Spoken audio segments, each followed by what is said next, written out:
Porque estuve viendo la teoría de la estupidez de Bonhoeffer y su historia con respecto a esto que más o menos, si no lo teníamos ordenado, siempre supimos que un estúpido es más peligroso que un malo. Sí, No, sí, es como decir, es peor un boludo que un cretino, ¿no? Sí. Porque el boludo no sabes para dónde se va a disparar. No, imagínate, no sé, tripulando un barco y siendo el capitán de un barco, un boludo. Sí, ahí está la diferencia quizás también entre lo que se llama la sociedad civil Sí. y la sociedad política, ¿no? Entre Bueno. lo que puede ser un líder o un Sí. referente, que no es ningún estúpido, Sí. y la piensa bien, Sí. y el boludo que va y lo vota. Claro, porque después, bueno, estoy hablando con la tía María Iribarren, no sé si se dieron cuenta, pero ni siquiera la saludé, empecé a grabar y hablando de la estupidez. Buen día.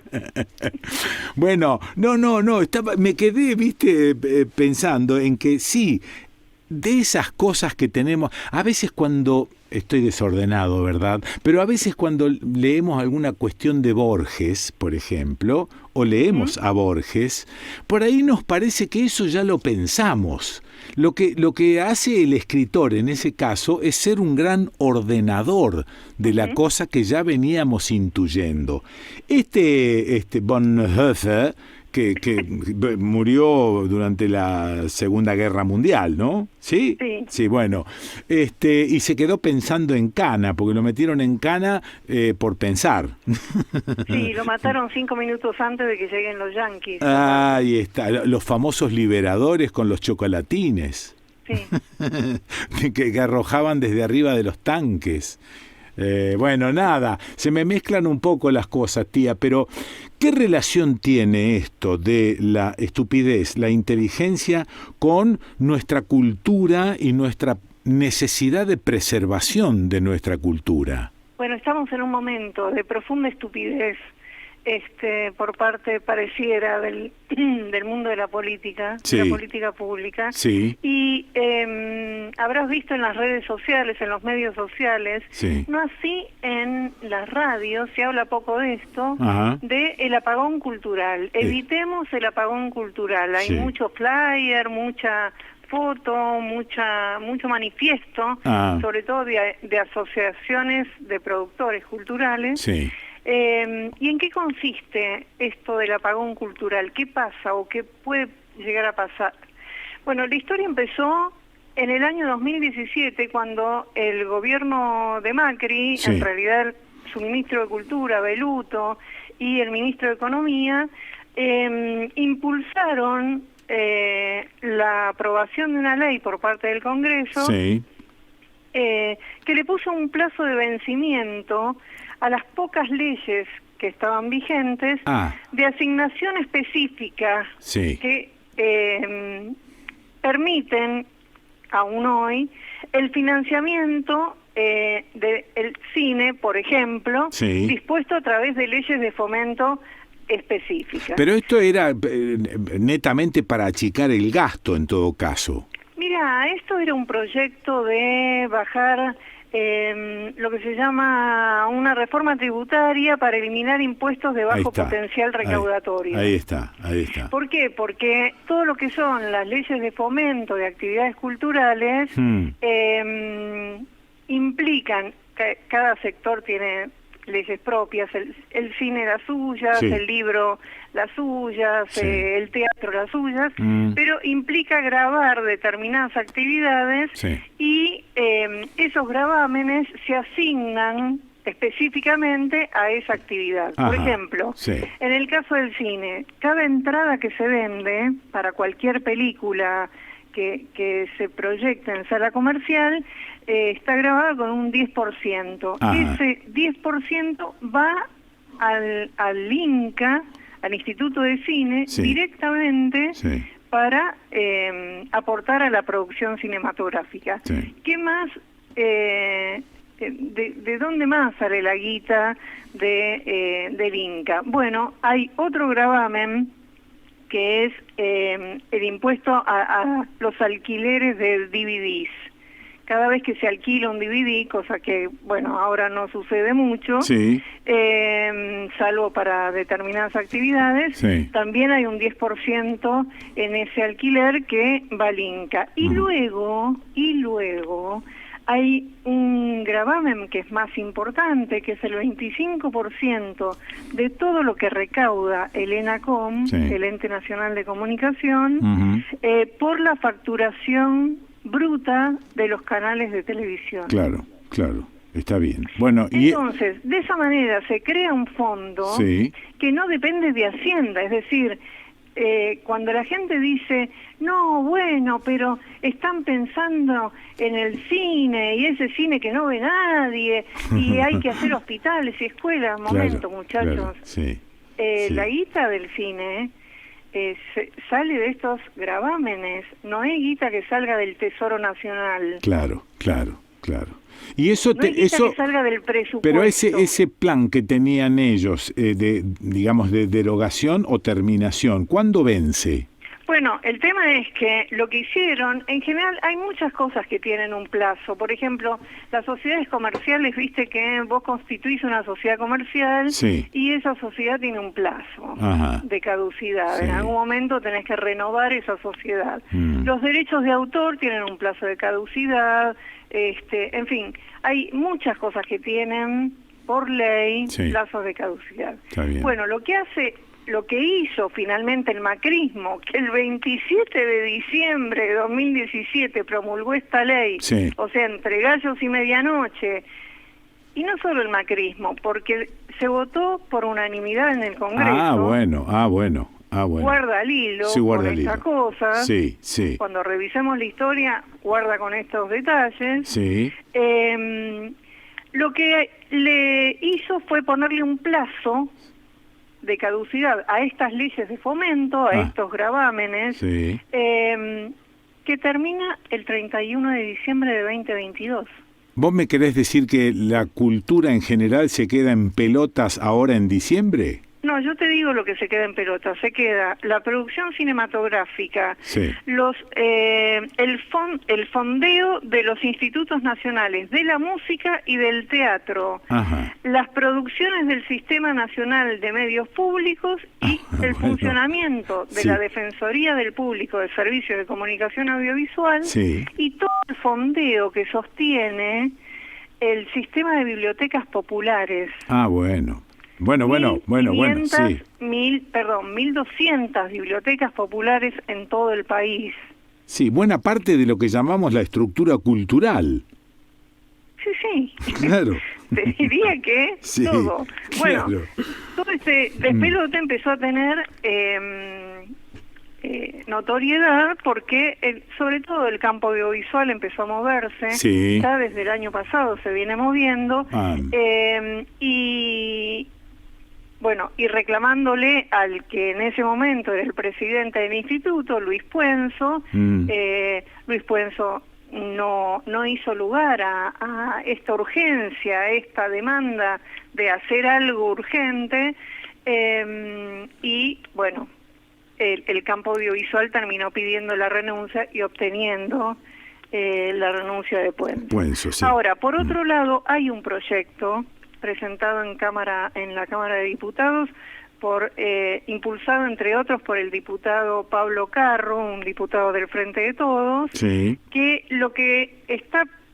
en realidad lo que propone es la derogación de los artículos de aquella ley, no la derogación de los artículos de aquella ley, sino que se extienda el periodo de vigencia de la asignación de estos fondos. Cambiarle la fecha y que se extienda más o menos durante 50 años hasta el 2072, cosa de no alterar esa estructura que tiene la ley en determinadas cosas, como yo te decía, sociedades comerciales, derechos de autor, que es ponerle un plazo de caducidad. Ahora, de acuerdo a la descripción que vos me hacés, ¿no ha ingresado mucha guita en todos esos fondos después de la pandemia o durante la pandemia?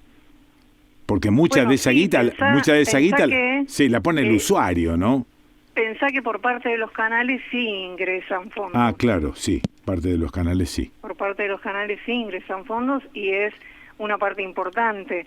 No hubo ingreso por las entradas de cine porque no hubo asistencia a sala. Claro. Ahora, esto también trae a colación, por eso está bueno cómo empezaste hablando de la estupidez, y por eso yo te decía, bueno, estamos en un momento de profunda estupidez porque solamente miramos algunas cuestiones. Por ejemplo, las plataformas de streaming, que en Argentina hay muchísimas ya en este momento, no pagan nada. Ajá. Entonces, allí también hay un reclamo del sector audiovisual que dice, tenemos que sentarnos a discutir esto. Claro. Hay que generar un marco jurídico y un marco y una estructura, un diseño tributario para que las plataformas también aporten a la producción audiovisual. Claro.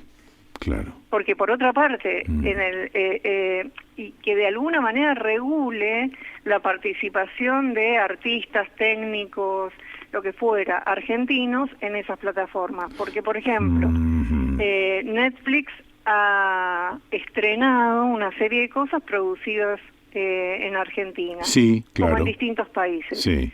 Ahora, el copyright es de Netflix. Claro. La idea es de Netflix. Sí. ¿Entendés? No aportan nada.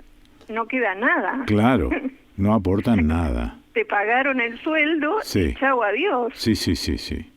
Bueno, entonces ahí hay una discusión para dar porque efectivamente es un fenómeno nuevo o relativamente reciente el de las plataformas. Hace 10 años atrás teníamos solo Netflix, ahora hay como 15. Claro. La prueba está que algunos televisores inteligentes incluyen en los controles remotos, los últimos modelos, los logos de ciertas plataformas. Claro, el logo de Netflix está en un botón, el logo de Amazon está en otro botón. Bueno, y así eso varios. Te da la pauta, eso te da la pauta. Claro. De que ahí hay un tema, bueno, a discutir. Ahora, estamos hablando de, qué sé yo, el impuesto al cine es un impuesto del año 1948, es un impuesto creado por el peronismo. Creado por Evita específicamente, para y con vistas a que vuelva al cine. Claro. Es decir, que sea un impuesto que de alguna manera empiece a generar fondos propios para el cine. Qué lío, ¿no? Porque esto que estás planteando, que yo la verdad es que no lo tuve en cuenta, y no lo tuve en cuenta ¿por qué? Porque yo también soy víctima de las urgencias. Acá hay una urgencia en este país que es la gente que tiene hambre. Por lo tanto, el resto de las cosas pasa a un segundo plano. Digo, ¿por qué pasa a un segundo plano? Debería, por ejemplo, el tema cultural debería seguir en primer plano. Bueno, digamos, la política pública es un escenario, te diría, es una geografía muy vasta. No es una sola cosa. Claro. Entonces, plantear prioridades, digo, para mí no hay disyuntiva entre el fomento de la producción cultural y las políticas de redistribución de la renta, como no puede haber disyuntiva entre la producción cultural y la construcción de hospitales. Eso es. Digo, algún país desarrollado eliminó la pobreza, reduciendo la producción cultural. No, claro, sí. Quiero decir, vos pensás, desde la Ilíada y la Odisea, hasta las obras de teatro de Shakespeare, desde las pirámides aztecas o egipcias hasta la Gioconda, desde Buster Keaton hasta Almodóvar, todos esos objetos y personas atravesaron las épocas transmitiendo formas de ver el mundo. Eso es, que respondían a su vez a una identidad autoral, a una identidad comunitaria, a una identidad cultural. Quiero decir, en el fondo la pregunta es, ¿qué es la cultura? ¿no? No, nos volvemos a preguntar qué es la cultura. Y yo te diría que la cultura no es solamente una acumulación de obras y de conocimientos que produce una élite, que la recoge, la conserva para ofrecerla después, o que un pueblo rico en su pasado hizo y convirtió en patrimonio para turistas.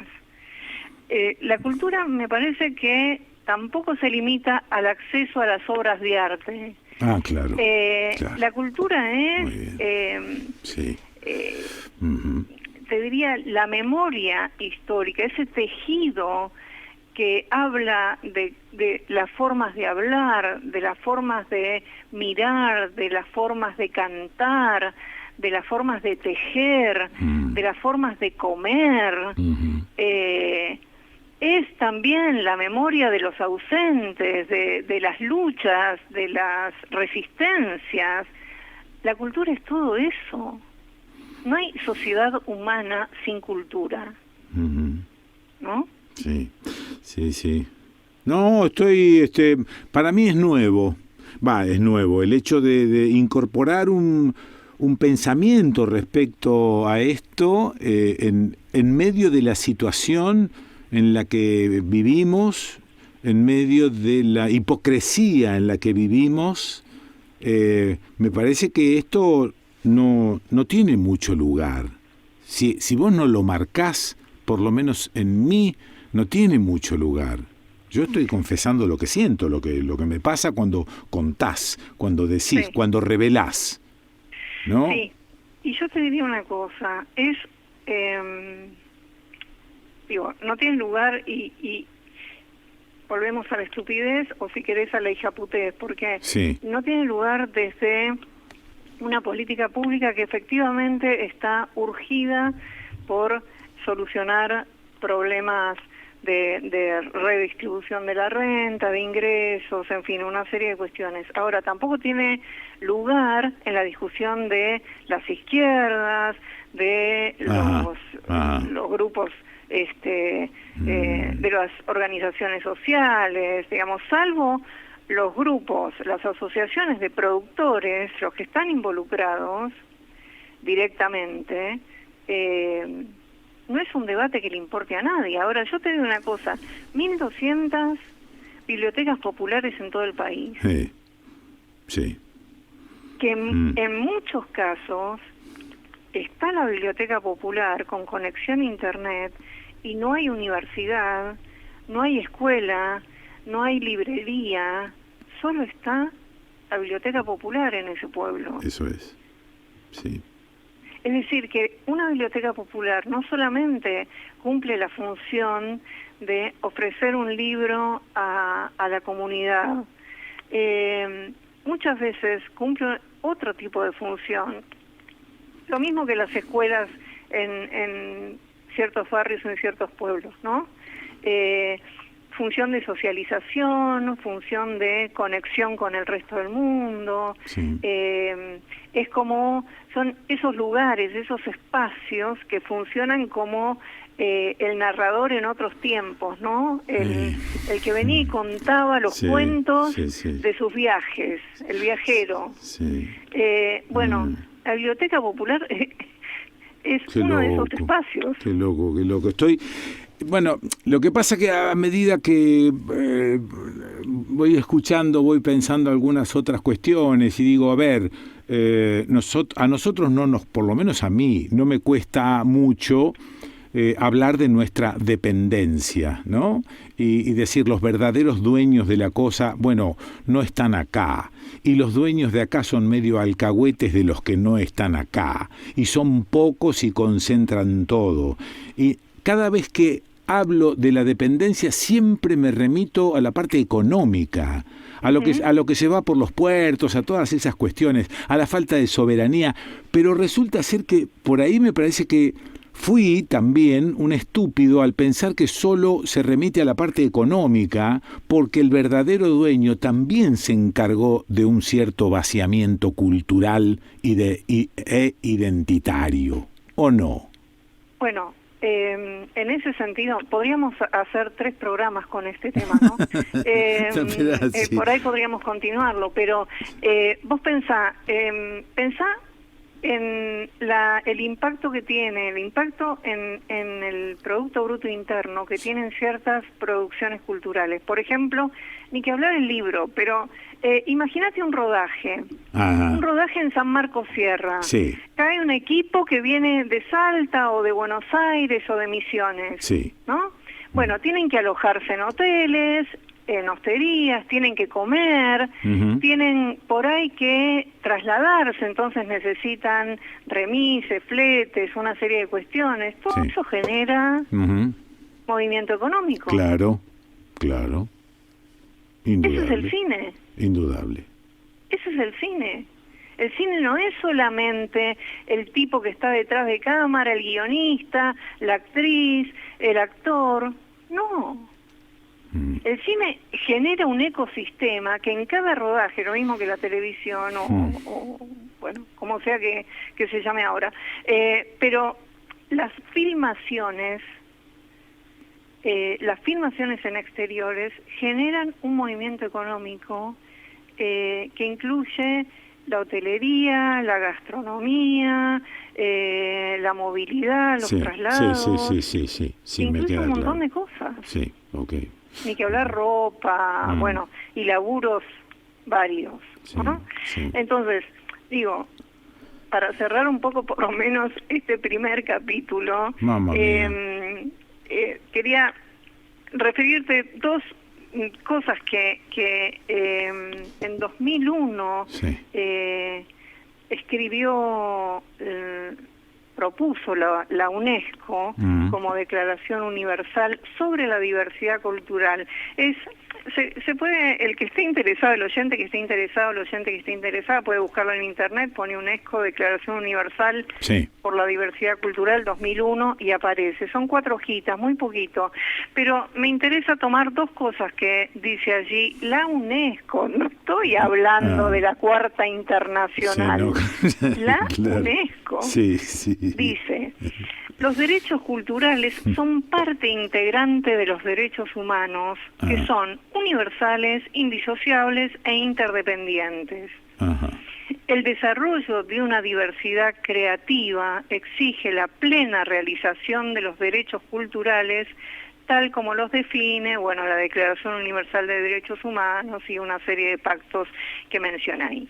Y luego, en otro artículo dice: las políticas culturales, en tanto que garantizan la libre circulación de las ideas y las obras, deben crear condiciones propicias para la producción y difusión de bienes y servicios culturales diversificados gracias a industrias culturales que dispongan de medios para desarrollarse en los planos local y mundial. Esto es el rol del Estado. Bien. Lo dice la UNESCO. Insisto, no lo dice ni Putin, ni Xi Jinping, ni... Bueno, me voy al rincón a pensar. Bueno. Como cuando la maestra te mandaba al rincón a pensar, me voy al rincón a pensar. Para mí es relativamente nuevo y da la sensación que en momentos como este es donde tenemos que plantearnos nuevas cosas, nuevas dudas, si vos querés, más que certezas, pero nuevas dudas, porque quizá es una gran oportunidad para abrir un poco más el melón y dejar de ser tan estúpido. Eso es siempre una buena una buena actividad, una buena propuesta, un buen plan. Escúchame, hay una publicación que se hace desde la Universidad de 3 de Febrero que se llama RGC Ediciones. RGC remite a gestión cultural. Revista Gestión Cultural, pero es rgcediciones.com.ar. Allí hay 8 ediciones de una revista libro sobre problemas justamente de producción cultural, problemas vinculados a las industrias culturales, en fin, distintos enfoques. Acaba de salir la última edición, hay un artículo mío, pero no es lo que quería recomendar. Les recomiendo para esto que acabamos de hablar en particular, un artículo de Pablo Robito, productor cinematográfico, ex director de la Escuela de Cine del Instituto, donde claramente explica toda la problemática de la caducidad del financiamiento de las industrias culturales en la Argentina. Gracias, tía. Un abrazo grande. Chau, cuídate. Bueno, mamma mía. Sí, me dejó pensando. Está bueno esto, que te dejen pensando. Espero que vos que estás escuchando El Desconcierto, que te haya pasado más o menos lo mismo. Esto de incorporar ya sé que estás cansada de incorporar inconvenientes y cuestiones, pero este es uno más y creo que vale la pena. Y lo planteó ¿quién? La tía María Iribarren. ¿Dónde? Aquí, en El Desconcierto.